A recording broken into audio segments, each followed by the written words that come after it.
Good evening. It is Saturday. That is October 3rd, 2020. This is Terry Allen, Radical Progressive, and I saw a few videos, and I have to make a video about it. I have to make a comment because I hear this a lot, and it kind of angers me, actually. It kind of upsets me because when you hear an argument by somebody that doesn't know what the hell they're talking about, but they're adamant that they do know what they're talking about, and then if you can't really have a rational conversation or a discussion with this person because they're irrational. They don't know what they're talking about.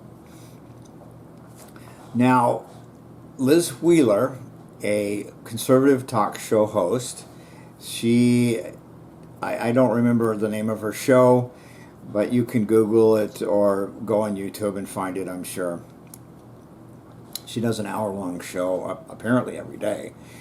So I saw a couple of lectures that she gave, and the subject of her lecture was how to destroy a leftist in 30 seconds.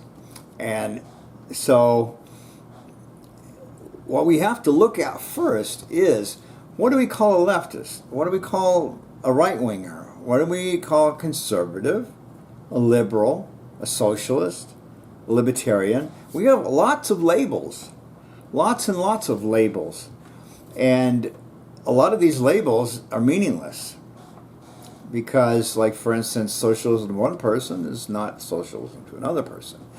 Her first premise was incorrect. She said that socialism is where the government runs the corporations and they control the means of production, and that is absolutely incorrect. She does not know what she's talking about. So the audience, went along with her because they probably think the same thing. So much misinformation out there about what these labels really mean.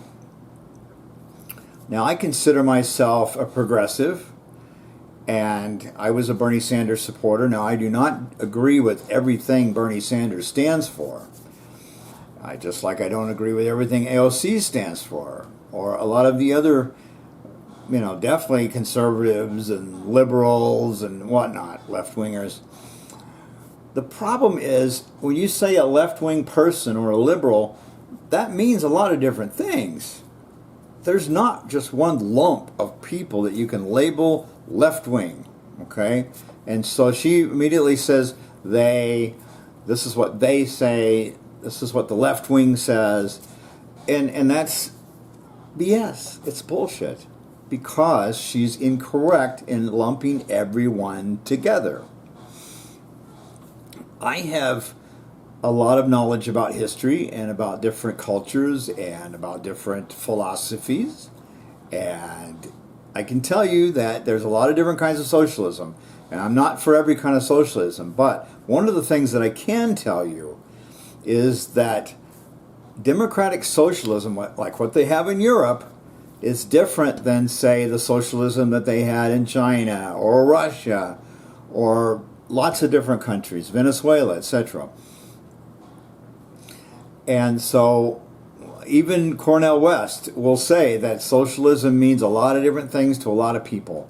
But I think the basic premise of socialism is that it's about as American as it can be, because every human being is, as they say, or as our Declaration of Independence said, that all men are created equal. And that would include women now. All human beings in the United States and worldwide would be created equal. So each one has a spark of reason and creativity, some better, some more than others, but we're all born the same. And that each person should have the right to progress in their own way and to achieve the life, liberty, and pursuit of happiness, for instance. Now, the problem with this idea that all socialism is bad and leftists are crazy, and that's their ultimate goal, is to destroy America and make it a socialist country. And that is actually a lot of BS. just like the other things that we were talking about earlier. Pure capitalism, for instance, is an abomination. It's basically what we would call feudalism, where the super rich have just driven everyone into the ground. You have the rich landowner in the castle, and everybody else are serfs, and you have a two-class system, and that's what ends up happening in capitalism. Now, socialism has a safety net, believes that people should be taken care of if they're too poor to take care of themselves, or if they're too ill to take care of themselves, or if they have problems and can't solve them, that all American citizens should be taken care of. And so what a lot of people have a problem with that is that you end up having to take money from the rich to give to the poor. It's kind of like the Robin Hood syndrome. But capitalism takes money from the poor and gives it to the rich. So, you have a situation where which is more moral? Would it be better that the rich give a little money to the poor, or is it better to take money from the poor and the middle class and fill the bank accounts of the rich? I would have to say that it's better for the rich to have to help support the poor. And that is a moral issue. It's an ethical issue. But we have to go even further than that, because the reason that the super rich are rich is because they have been taking advantage of the poor and the middle class. That's how they got where they got. And what they want to do, when I say they, I'm talking about the 1%. Typically, they're all pretty much the same. They've all gotten where they've gotten by crushing the middle class and the poor under their feet. They have the inroads into the government, and they're able to dictate policy and tax structures, and of course they're going to make things better for themselves. And I've spoken with people that I would consider part of 1% that think that, for instance, having a minimum wage is a bad idea. Why should we have to pay these people a living wage if they're not worth it? Okay, well, they are human beings, and they do have a right, a God-given right to life, liberty, and the pursuit of happiness, as our Declaration of Independence establishes. So we have some ethical issues to work out here. We have moral issues to work out here. But when you want to make an argument, you have to find common ground. And Liz Wheeler starts out on an incorrect premise. She is basically saying that left-wingers, all they want to do is bring socialism into this country. This is what I heard from her. And that they have an underlying agenda, and here's how you deal with it. Do you answer a question with a question? And for instance, they talked about schools, private schools versus public schools. And so her answer back was, if somebody says, well, why do you not like public schools, or you want to defund public schools? She says, well, aren't you for choice? And so that's a little bit tricky, because everybody's always for choice, except when it comes to abortion and things like that. So in a public school system, the reason that public schools were initiated in the first place is because only the rich could afford to put their kids in school. And so what you ended up having was a bad class division, where the rich were able to have their children educated and the poor could not. So it perpetuates the economic status of the poor. It perpetuates that situation where they find themselves in a rut where they can't get out of this situation. And that's why we have a public school system that is like a level playing field. It gives every child an opportunity to learn. If you don't have public schools, what you'll end up having is schools that are expensive and only the rich can afford them, and the poor can't go to school. And so what they end up doing is they run around, can't read or can't write, and they can't really hold down good jobs. So what they end up doing is basically being in a desperate situation where they will do whatever it takes just to have a meal, for instance. And that's what you find in a lot of the third world countries. You do not have the kind of socialist programs that we have here. But that brings back another point. How did this country get to where it is? How did we end up with all of the infrastructure and the school systems and the building codes and all of these different aspects that makes our country what would be considered a first world country versus a third world country, where you have really abject poverty, you have a dictator maybe, or a royal family, you have different situations. These countries tend to be more capitalist, actually, than the United States. Because what happens is that the poor stay poor. They have no socialist programs to help them succeed in any way. You end up having a more separated class structure where you have the rich and then the poor, and not a lot in between.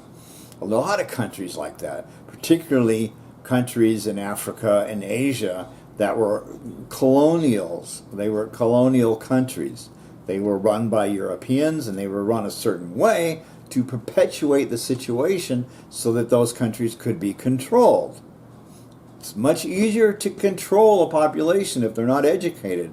That was one of the reasons why the South, the Confederates, didn't want to educate the slaves, because they knew that if the slaves got educated, they would rise up and overthrow their masters. So you gotta keep these people down. The same thing with crazy capitalist ideas that if you educate the population, suddenly they're going to be worth more money, and so the best way to keep wages low is to keep people stupid. That's essentially the way it works. So what we're looking at here is a straw man argument. She comes from an area where she does not know history. She doesn't know how this country became capitalist, or how we were able to get where we're at now, how the billionaires get what they get, and why they are there. It's somehow just all flowers and rainbows, and capitalism works wonderful, and isn't it great? And it's, that's the conservative way, is that everybody pull themselves up by their own bootstraps, and rugged individualism, as Martin Luther King used to call it. But this ends up getting into a real mess, because the United States actually has a lot of social programs. We are very socialist in this country. We have public schools. We have fire. We have firefighters, the police department. We have highways. I've done videos about this. I don't need to list every social program we have in this country. But, we have Social Security and things like that. Now, in one of my videos called Utopia, I tried to describe what it would be like if we went to pure capitalism. And that was very enlightening, because you will see how that a true capitalist system does not function for the 99% of the population. It only functions for the 1%. And so the more you push for free trade capitalism, the more separated that you become, where the rich get even richer and the poor get poorer. Because the rich are looting the poor and the middle class. They're looting the money from the infrastructure. They're looting the trust funds, like Social Security Trust Fund and Medicare. They loot these agencies and these programs to enrich themselves. And the Republicans are conservatives all the way. They don't mince words about it. They will tell you right up front they are for the corporatists, and that's what they are. That's what they're there to protect. problem is the Democrats want you to believe that they're for the working class and the poor. And this is where the problem comes with the left and the liberals and the socialists.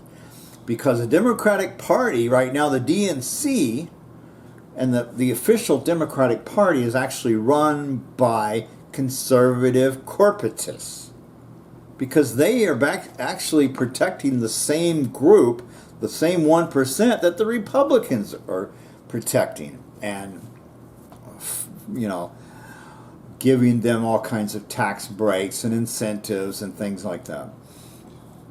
So there's a problem here. And I could rip Liz Wheeler apart. I could tear her limb from limb politically and in a debate because she doesn't know history. And I was listening to Ayn Rand, and basically she's a nut, okay?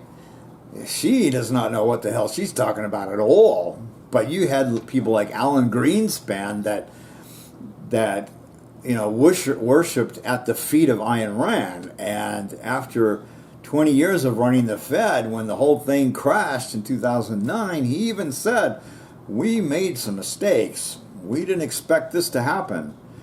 Well, it's because you're an idiot that you didn't expect it to happen. That is what it does.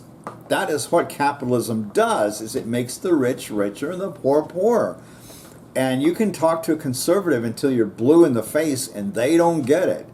They think that it's just American as apple pie. And it's crazy. It's ridiculous. Ayn Rand basically wanted, she's not alive anymore, but when she wanted to get rid of all welfare programs, and if you couldn't make it on your own, too bad. If you starved in the street, too bad. That's the way you treat animals. It's not the way you treat human beings.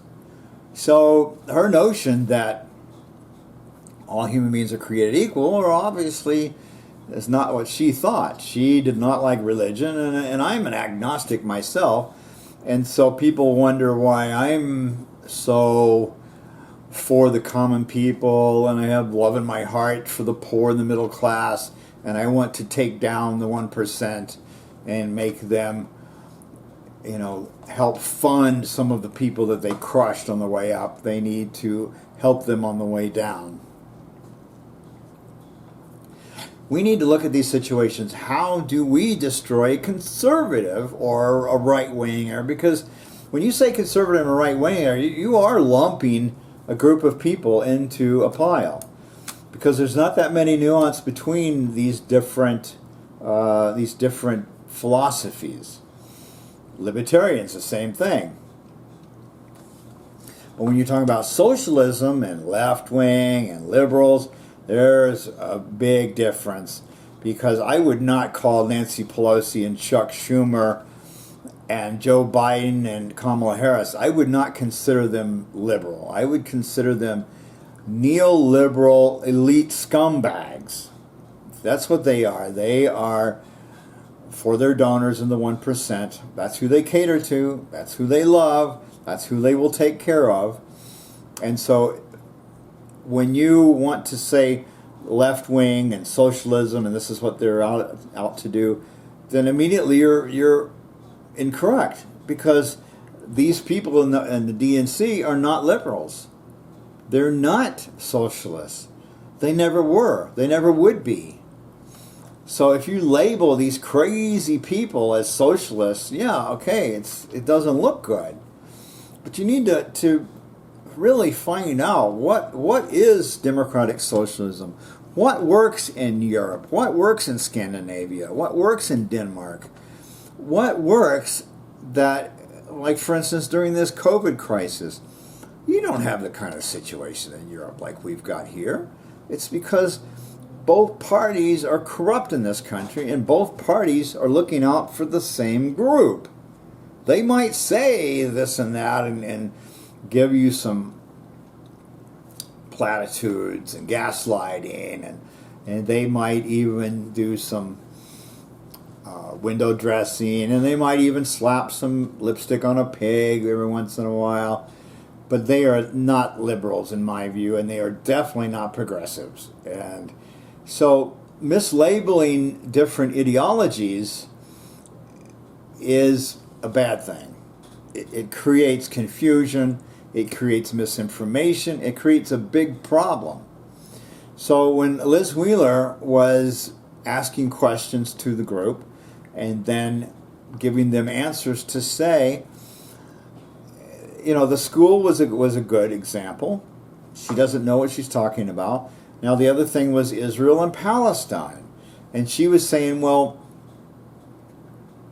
who announces that they're going to be bombing you, and so they give you warning ahead of time so that you can flee somewhere, I don't know where, and so that somehow makes the Israelis, the Zionists, more moral than the Palestinians. Well, how did we get into a situation in the first place where we have Israel here and we have Palestinians in basically an open-air prison? How did we get there? We didn't just fall out of the sky and all of a sudden land in a situation where, these terrible terrorists are, blowing up Jews, and so we're going to have to exterminate them. It was much more insidious back then in 1947 when the UN gave that territory to the Zionists. They came in and immediately created 200,000 refugees, Palestinian refugees. They threw them out of their homes, they threw them out of their land, and they made a basic tent city for them. They finally ended up in the Gaza Strip, where they herded them all over there. So in my opinion, what's the difference between a Zionist and a Nazi? That's the question that we should really be asking.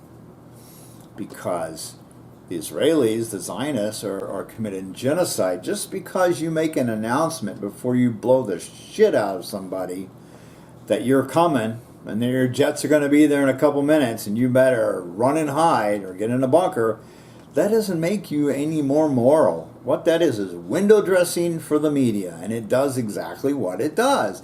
It gives people this talking point. Well, the Palestinians are throwing rocks and sticks and these little handmade rockets and stuff. They got nothing. And the Israelis have stolen all of their nuclear technology from the United States. That's a fact. We know that. And they have purchased really high-powered, very sophisticated weaponry and airplanes, jets from the United States. So they basically have really an uneven playing field here. They have overwhelming force against the Palestinians. Palestinians don't have a chance. They really don't. And they are committing genocide, essentially. I mean, if you look at Warsaw Ghetto, for instance, you won't find much difference between that and Gaza. A lot of the same policies applied. So when they say never again, really? Interesting.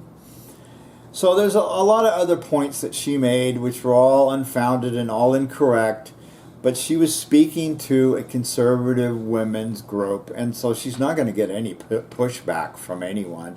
And most liberals and left-wingers and maybe even socialists don't have good answers for her questions because they don't know history either.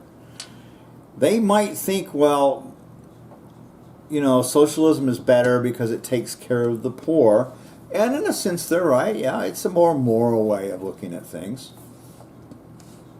But when you take a situation like unbridled free capitalism and try to justify that it's okay to have billionaires running around when you have 3 of the richest people on earth own more wealth than the bottom 50% of the United States, that doesn't happen by accident. That is programmed. That is decided by someone, and that's decided by the 1%.